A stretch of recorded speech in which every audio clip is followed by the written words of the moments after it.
بسم اللہ الرحمن الرحیم الصلاۃ والسلام علیکہ یا رسول اللہ وعلی آلکہ و اصحابکہ یا سیدی یا حبیب اللہ۔ صحیح مسلم شریف کتاب الجہادی والسیری، اس کتاب الجہاد کا باب نمبر 3 ہے، باب فی الامر بالتیسیری و ترک التنفیری، کہ باب ہے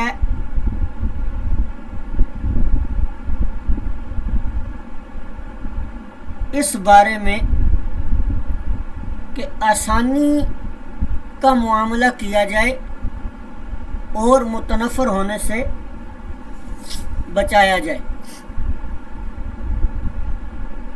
بعض کتب کے اندر، بعض جو مسلم شریف کے نسخے ہیں ان میں اس باب کی جو ہیڈنگ ہے یا اس باب کا جو عنوان ہے وہ باب الامر بالتیسیر ہے بس۔ اس باب کے اندر حضرت امام مسلم رحمۃ اللہ تعالی علیہ 4 احادیث مبارکہ لے کر آئے۔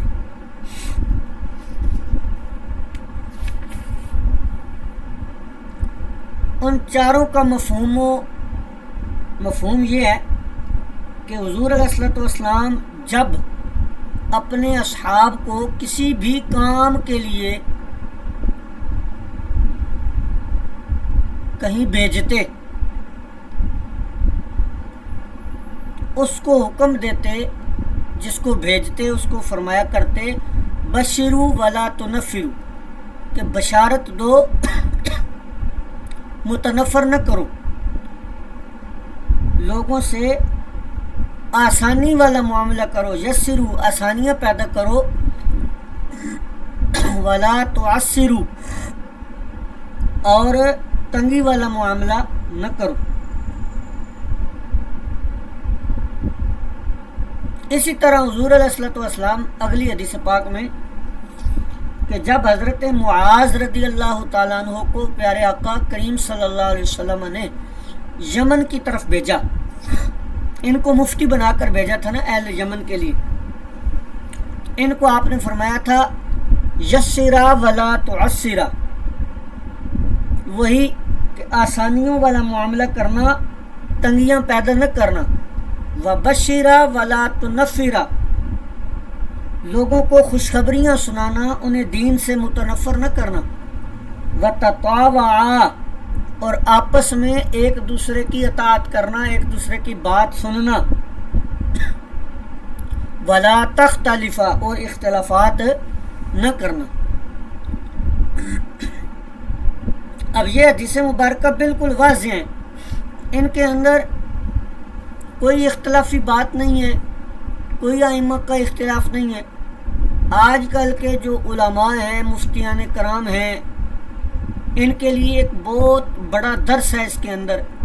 حضور علیہ الصلوۃ والسلام کی ایک وصیت سمجھ لیں، آپ کی ایک نصیحت سمجھ لیں، حضور کی ایک تعلیم سمجھ لیں۔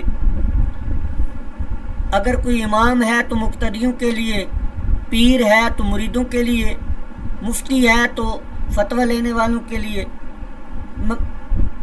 مقصد یہ ہے کہ لوگوں کے لیے آسانیاں پیدا کریں، انہیں دین سے متنفر نہ کریں۔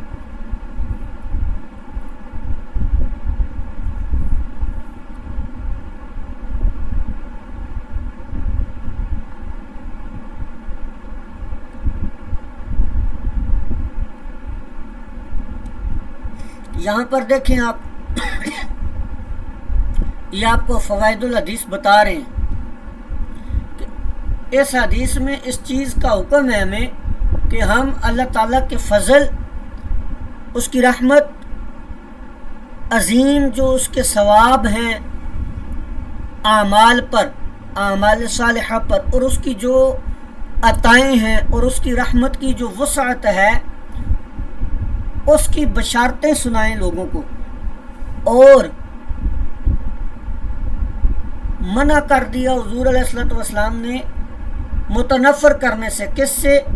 بذکر التخویف و انواع الوعید، کہ ہر وقت لوگوں کو تخفیف اور وعید و انذار ہی نہ سناتے رہو، یا اس چیز سے منع کر دیا کہ صرف جہنم کے عذابات اور اللہ تعالیٰ کی جباریت و قہاریت نہ بتاؤ، بلکہ اس کے ساتھ ساتھ یہ بھی بیان کرو۔ اور اسی میں یہ بھی حکم ہوا کہ لوگوں کو اسلام کے قریب کرنے کے لیے، ان کی تالیف قلب کے لیے جو ہے ان کو بشارت سناؤ، ان پر شدت اختیار نہ کرو۔ لیکن ہم لوگوں نے آج اس حدیث پر عمل کرنا چھوڑ دیا۔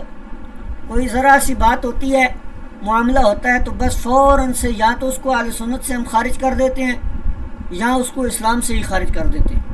حالانکہ اس حدیث میں غور کیا جائے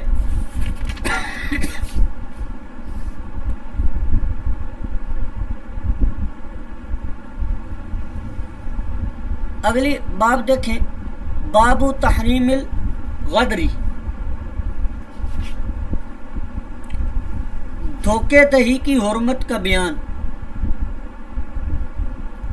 اس باب میں امام مسلم رحمۃ اللہ علیہ 10 احادیث مبارکہ لے کر آئے۔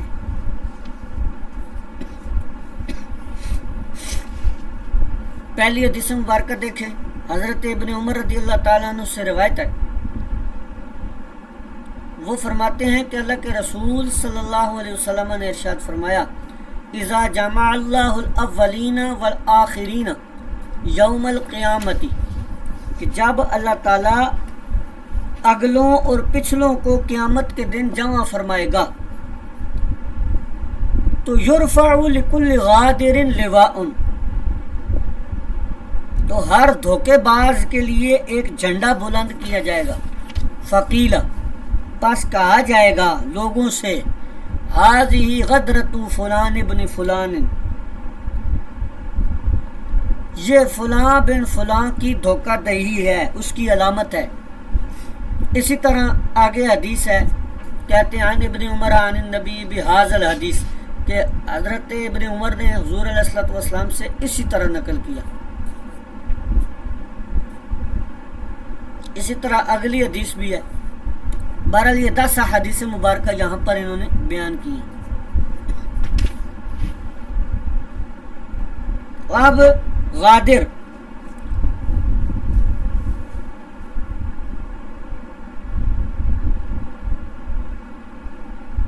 غادر کہتے ہیں دھوکہ باز، فراڈی، خائن، خلاف وعدہ امور کا مرتکب شخص، ان سب پر غادر کا اطلاق ہوتا ہے۔ ان حدیث میں غدار امام اور بادشاہ کا تذکرہ ہے۔ قاضی عیاض رحمۃ اللہ علیہ فرماتے ہیں، یہاں پر یہ دیکھیں، یہاں سے اسی کے حاشیے میں انہوں نے بیان کیا ہوا ہے۔ جو چیز میں بیان کروں گا وہ یہاں سے لے کے یہاں تک آئے گی۔ وذکر القاضی عیاض، قاضی عیاض رحمۃ اللہ علیہ فرماتے ہیں، یہاں وقت کے بادشاہوں کی خیانت کا ذکر ہے۔ پہلا احتمال کہ 2 احتمال ہیں۔ پہلا احتمال یہ ہے کہ یہاں پر وقت کے بادشاہوں کی خیانت کا ذکر ہے کہ وہ اپنی رعیت و رعایا کے ساتھ خیانت کرتے ہیں، یا کفار کے ساتھ کیے ہوئے وعدوں اور معاہدوں میں خیانت کرتے ہیں۔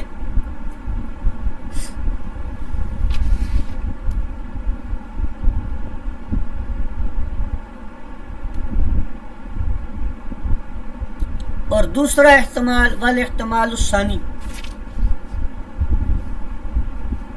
کہ وہ بادشاہ اپنی امانتوں میں خیانت کرتے ہیں،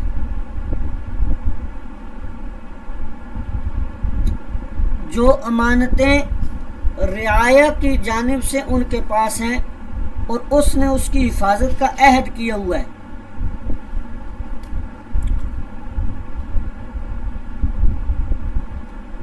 اور قاضی عیاض رحمۃ اللہ علیہ فرماتے ہیں کہ ان احادیث میں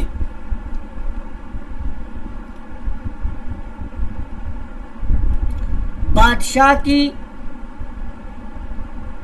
رعیت کے لوگوں کی خیانت اور غداری بھی مراد لی جا سکتی ہے کہ رعایا اپنے حاکم کی اطاعت میں کیا کرے، خیانت کرے اور نافرمانی اور بغاوت شروع کرے، لیکن اس کے باوجود کہتے ہیں وَصَحِيحُ الْأَوَّلُ، پہلی بات ہی صحیح ہے۔ آگے ہے لواء۔ لواء کی بحث انہوں نے یہاں پر کر دی ہے، یہ شرح الغریب کے اندر، کہ لواء بڑے جھنڈے کو کہتے ہیں۔ عرب کی ایک عادت تھی کہ جب کوئی آدمی خیانت اور غداری کرتا تھا تو بڑے بازار میں اس شخص کی غداری کا جھنڈا لگا دیتے تھے اور لوگ اس کو دیکھ کر نفرت کرتے تھے۔ یہاں اس جھنڈے کے ساتھ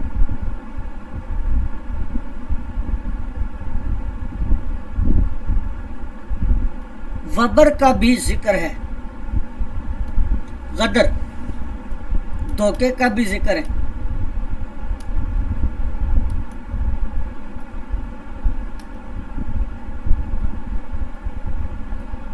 تو اس حدیث کی احادیث میں یہی چیز تھی کہ دھوکے میں جو ہے نا دھوکے سے منع کیا ہے، لیکن اس میں ایک تفصیل اور دیکھنی ہوگی کہ جنگ کے اندر تو دھوکہ دینا جائز ہے،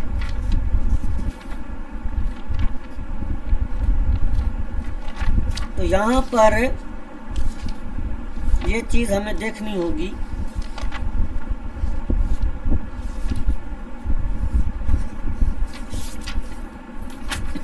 کہ علماء نے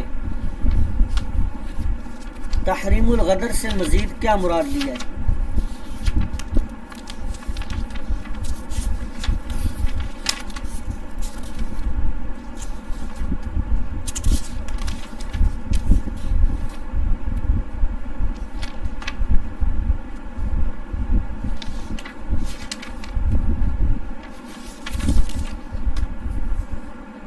جی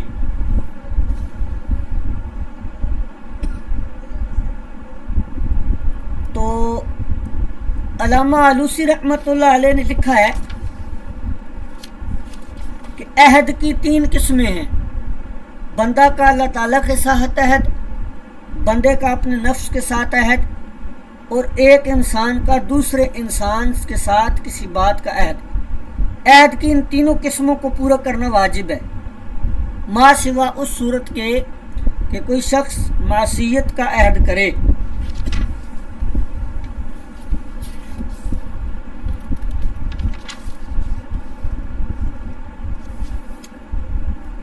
اچھا، جو میں عرض کر رہا ہوں کہ جنگ کے اندر دھوکہ دینا تو جائز ہے، تو اس پر اگلے جو ابواب ہیں ان کے اندر بحث آ رہی ہے، وہ الگ سے امام مسلم رحمۃ اللہ علیہ نے باب قائم کیا ہے۔ بابو، یہ دیکھیں، بابو جواز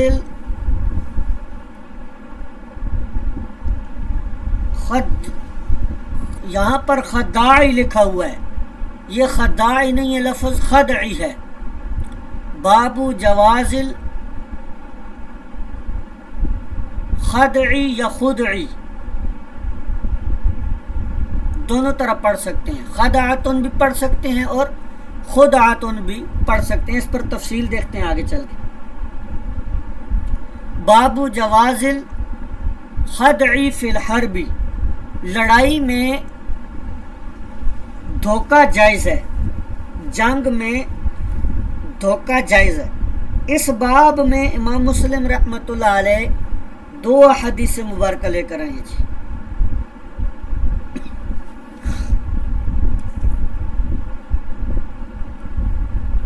پہلی حدیث مبارکہ دیکھیں، حضرت سفیان کہتے ہیں کہ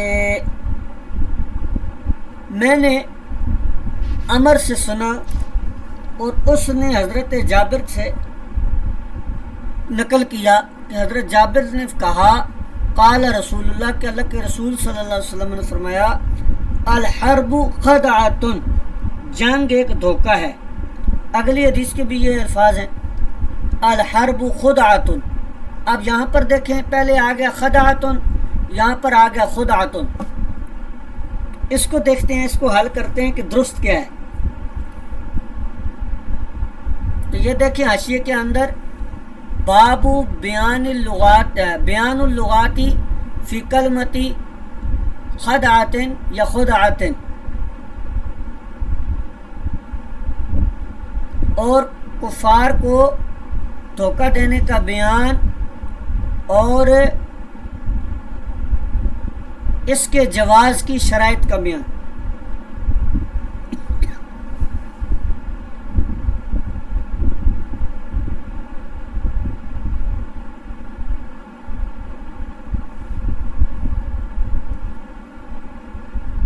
تو سب سے پہلے یہ کہتے ہیں کہ یہ جو لفظ ہے الحرب خدعۃ یا خدعۃ، فیہا ثلاث لغات مشہورات، کہ اس میں 3 لغات جو ہیں وہ مشہور ہیں، 3 طرح سے اس کو پڑھا جا سکتا ہے، اور ان میں سے جو افصح ہے، زیادہ فصیح ہے، وہ خدعۃ ہے، بفتح الخاء و اسکان الدال، خدعۃ۔ دوسری لغت کہتے ہیں کہ حضرت ثعلب وغیرہ نے کہا کہ یہی حضور علیہ الصلوۃ والسلام کی لغت ہے، حضور علیہ الصلوۃ والسلام نے خدعۃ ہی بولا ہے۔ اور دوسرا بضم الخاء و اسکان الدال، خدعۃ، خاء پر ضمہ اور دال کو ساکن کرنا۔ اور تیسری لغت بضم الخاء و فتح الدال، یعنی خاء پر ضمہ اور دال پر فتحہ، یعنی خدعۃ۔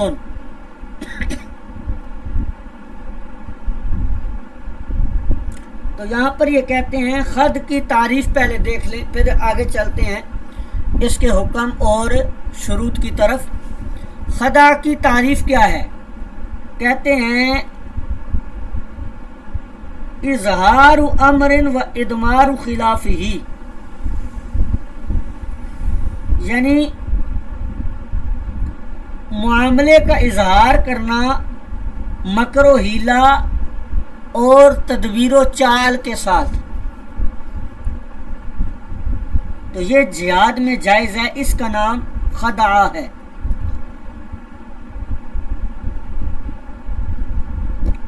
ہمارے ہاں اس کو حکمت عملی بھی کہہ دیتے ہیں۔ تو کہتے ہیں کہ علماء کا اس بات پر اتفاق ہے، اس کے جواز پر، کہ کفار کو دھوکہ دینا جنگ میں یہ جائز ہے۔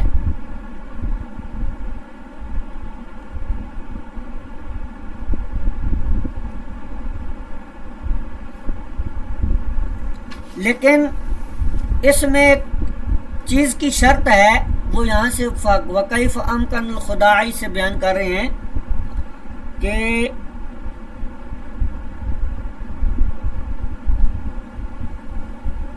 جنگی حکمت عملی اپناتے ہوئے کفار کو دھوکہ دینے کے جواز پر علماء کا اتفاق ہے، لیکن یہ ضروری ہے کہ اس حکمت عملی سے طے شدہ معاہدہ کی خلاف ورزی نہ ہو،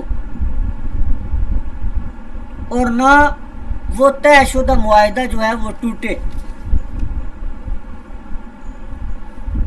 علامہ طیبی فرماتے ہیں، اب یہاں پر یہ نہیں لکھی ہوئی بات ہے، علامہ طیبی رحمۃ اللہ علیہ فرماتے ہیں یہ مشکات کی شرح میں کہ جہاد کے معاملہ اور اس کے فائدہ میں صریح جھوٹ بولنا بھی جائز ہے، مگر تعریض کرنا بہتر ہے۔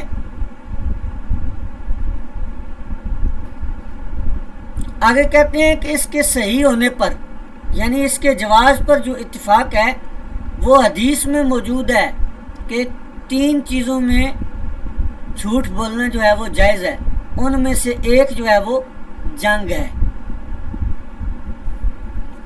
اس حدیث کی، اس باب کی بھی حدیث مکمل ہو گئی۔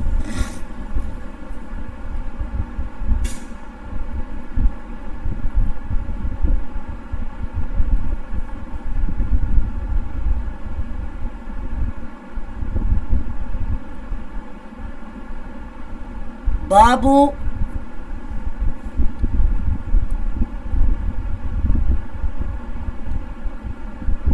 کراہت التمنا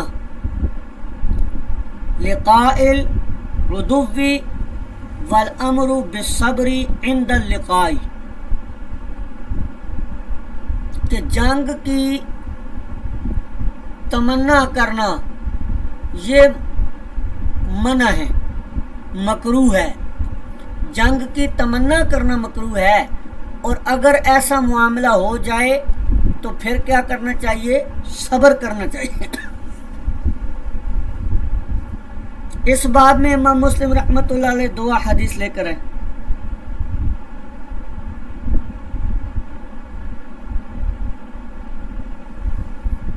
پہلی حدیث مبارکہ حضرت ابو ہریرہ رضی اللہ تعالیٰ عنہ سے کہ حضور علیہ الصلوۃ والسلام نے فرمایا لا تمنوا لقاء العدو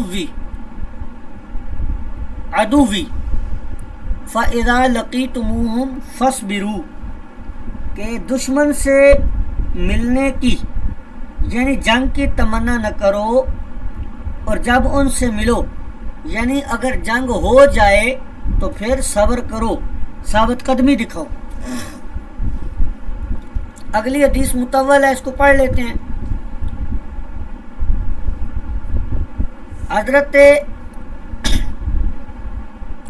عبداللہ بن ابی اوفا نے لکھا، تحریر کیا، کوئی خط یا کتابت کی، کس کی طرف؟ عمر بن عبید اللہ کی طرف۔ کب؟ جب وہ مقام حروریہ کی طرف گئے۔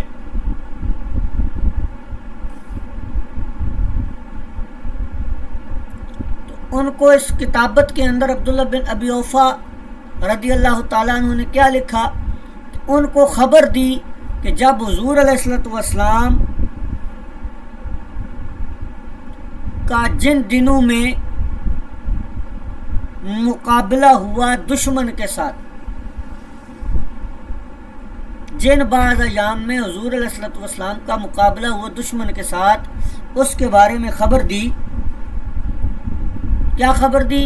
کہ حضور علیہ الصلوۃ والسلام انتظار فرما رہے تھے یہاں تک کہ سورج ڈھل گیا، تو حضور علیہ الصلوۃ والسلام کھڑے ہو کر فرمایا، آقا علیہ الصلوۃ والسلام نے، اے لوگو لا تتمنوا لقاء العدو، کہ تم دشمن سے مقابلہ کی تمنا نہ کرو، واسألوا اللہ العافیۃ، اور اللہ تبارک و تعالی سے عافیت مانگو، عافیت کا سوال کرو، اور جب تم مل جاؤ دشمنوں کے ساتھ یعنی ان کے ساتھ تمہارا مقابلہ ہو جائے تو فاصبروا، کیا کرو؟ صبر کرو، اور یہ جان لو کہ جنت تلواروں کے سائے میں ہے۔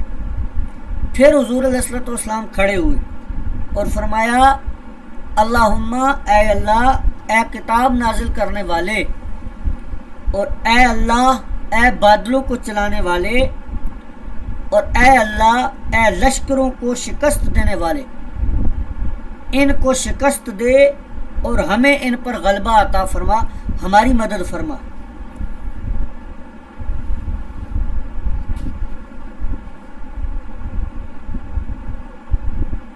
حدیث واضح ہے کہ دشمن سے جنگ نہیں مانگنی چاہیے، اور اگر ہو جائے تو پھر صبر کرو۔ اب اس کا یہ مطلب نہیں ہے کہ شوق شہادت نہ رکھے یا شوق جہاد نہ رکھے، بلکہ خواہش نہ کرے، تمنا رکھے، جہاد کی تمنا رکھے، شوق رکھے، لیکن اس کے ساتھ ساتھ اللہ تبارک و تعالیٰ سے عافیت کا سوال بھی کرتا رہے۔ اور دوسری اس کی تشریح یہ کی گئی ہے کہ دشمن کے ساتھ مقابلے کے لیے پہل نہ کرے، اور جب وہ پہل کر دے تو پھر ثابت قدمی سے اس کا مقابلہ کرے۔ اس حدیث کے اندر جو یہ الفاظ ہیں ان الجنت تحت ظلال السیوف، کہ جنت تلواروں کے سائے میں.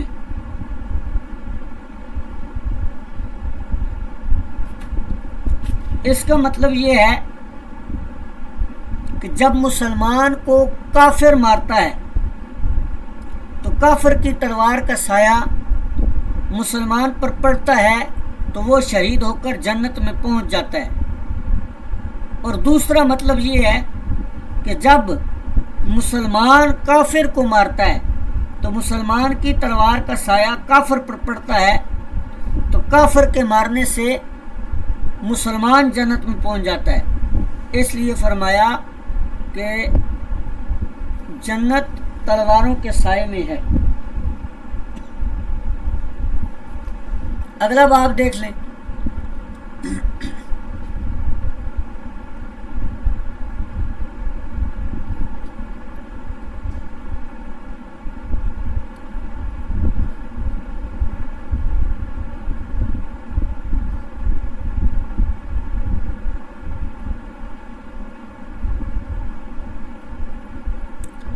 اگلا باب ہے باب استحباب الدعاء بالنصر عند لقاء العدو. یہ حضرت عبداللہ بن ابی اوفا رضی اللہ تعالیٰ عنہ حضور علیہ الصلوۃ والسلام کی ایک دعا بیان کر رہے ہیں. اس باب میں امام مسلم رحمۃ اللہ علیہ 4 حدیث مبارکہ لے کر آئے. ان میں سے پہلی تو حدیث ہے اور 2 پھر آگے جو ہیں اسانید بیان کی ہیں اور مختلف الفاظ جو تھے ان کو بیان کیا ہے. حضرت عبداللہ بن ابی اوفا سے روایت ہے، وہ فرماتے ہیں کہ اللہ کے رسول صلی اللہ علیہ وسلم نے کافروں کی جماعت کے خلاف دعا کی. کیا دعا کی؟ اے اللہ منزل الکتاب، کتاب کے نازل کرنے والے، سریع الحساب، حساب میں جلدی کرنے والے یا جلدی حساب لینے والے، اہزم الاحزاب، کافروں کے گروہوں کو شکست عطا فرما. اے اللہ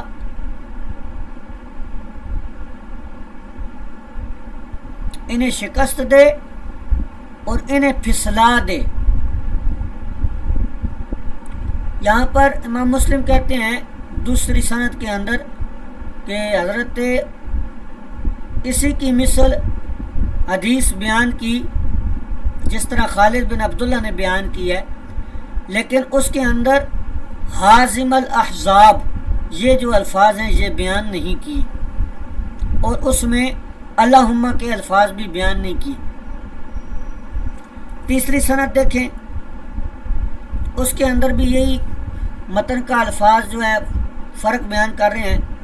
ابن ابی عمر کی روایت جو ہے اس میں مجری الصحاب کے الفاظ زیادہ ہیں. چوتھی حدیث دیکھیں اس باب کی. حضرت انس کہتے ہیں کہ حضور علیہ الصلوۃ والسلام نے احد کے دن فرمایا، یعنی دعا فرمائی، اے اللہ اگر تو چاہے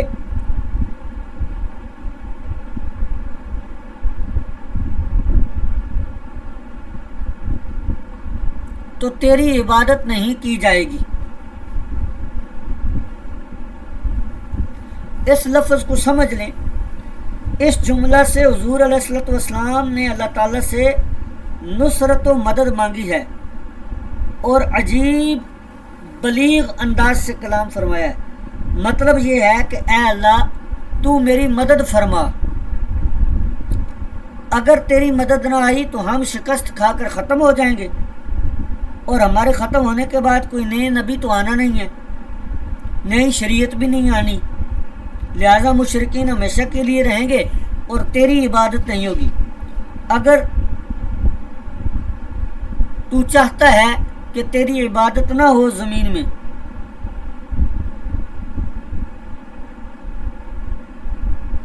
تو پھر ہماری مدد نہ فرما، اور اگر اے مولا کائنات تو چاہتا ہے کہ تیری عبادت ہوتی رہے قیامت تک تیری زمین میں تو پھر ہماری مدد فرما.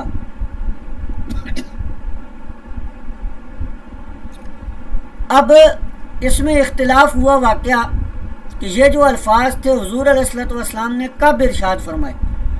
بعض روایات میں آتا ہے کہ یہ حضور علیہ الصلوۃ والسلام نے میدان بدر میں جو چھپر بنایا گیا تھا اس میں بیان کیے تھے، جنگ بدر، غزوہ بدر میں۔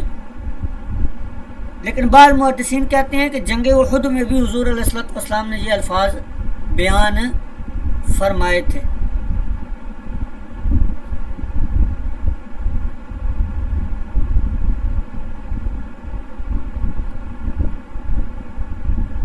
اگلی حدیث اگلا باب دیکھیں، باب التحریم عن قتل النساء والصبیان فی الحرب، جنگ میں بچوں اور عورتوں کو قتل کرنے کی حرمت کا بیان۔ اس باب میں امام مسلم رحمۃ اللہ علیہ 2 احادیث مبارکہ ہی لے کر آئے ہیں۔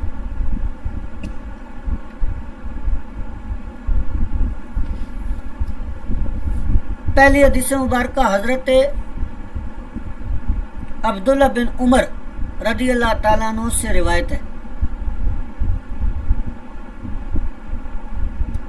کہ حضور علیہ الصلوۃ والسلام نے کسی غزوہ میں ایک عورت پائی مقتولہ، قتل کی ہوئی، تو حضور علیہ الصلوۃ والسلام نے ناپسند فرمایا عورتوں اور بچوں کو قتل کرنے سے، اس معاملے کو ناپسند فرمایا۔ نیچے والی حدیث بھی یہی ہے، لیکن اس کے اندر الفاظ اوپر فانکر رسول اللہ اور نیچے کی حدیث میں فنہا رسول اللہ، کہ حضور علیہ الصلوۃ والسلام نے منع فرمایا عورتوں اور بچوں کے قتل سے۔ تو یہاں پر دیکھیں آپ، علماء نے اس حدیث پر عمل کیا اور اس پر اجماع ہے، عورتوں کے قتل کرنے کی اور بچوں کے قتل کرنے پر اس کی حرمت پر اجماع ہے۔ کب؟ اذا لم یقاتلوا، جب وہ کیا کریں؟ قتال نہ کریں، عورتیں اور بچے جب برسر پیکار نہ آئیں ان کو قتل نہ کریں، یہ حرام ہے۔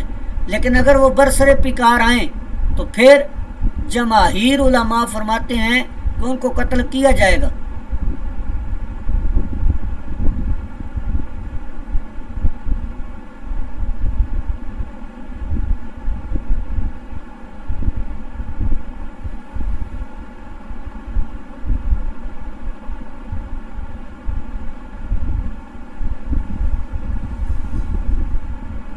تو یہ اس باب کے اندر بیان ہو گیا۔ اگلے باب کی طرف چلتے ہیں، باب جوازی قتل النساء والصبیان فی البیات من غیر تعمد، غیر ارادی طور پر رات کے حملے میں عورتوں اور بچوں کو مارنے کے جواز میں حدیث باب۔ تو اس میں امام مسلم رحمۃ اللہ علیہ 3 احادیث مبارکہ لے کر آئے ہیں۔ آج ہم یہ والا باب آخری پڑھتے ہیں، اس کو مکمل کرتے ہیں۔ حضرت ابن عباس، حضرت صعب بن جسامہ رضی اللہ تعالیٰ عنہ سے روایت کرتے ہیں کہ حضور علیہ الصلوۃ والسلام سے سوال کیا گیا، کس بارے میں؟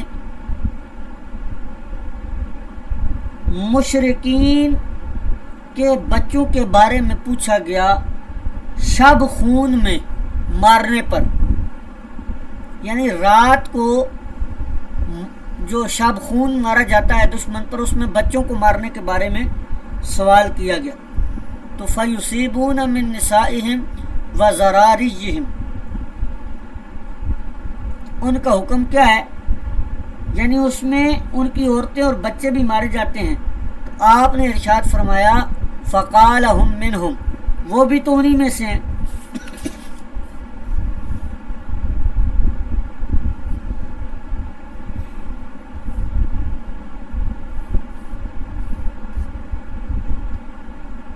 اس سے یہ پتہ چلا کہ شب خون مارنے اور رات کے وقت حملہ کرنے میں، کیونکہ اندازہ کرنا مشکل ہو جاتا ہے کہ عورت کون ہے، بچہ کون ہے، اس طرح احتیاط کرنے میں حملے کا مقصد فوت ہو جاتا ہے، اس لیے مردوں تک پہنچنے میں اگر عورتیں اور بچے مارے گئے تو یہ بھی کفار کا حصہ ہیں،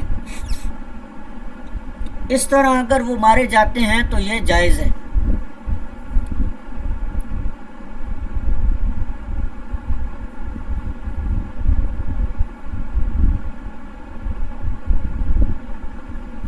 اس باب میں امام مسلم رحمۃ اللہ علیہ 3 احادیث مبارکہ لے کر آئے۔ آج کا سبق ہم یہیں پہ کلوز کر دیتے ہیں۔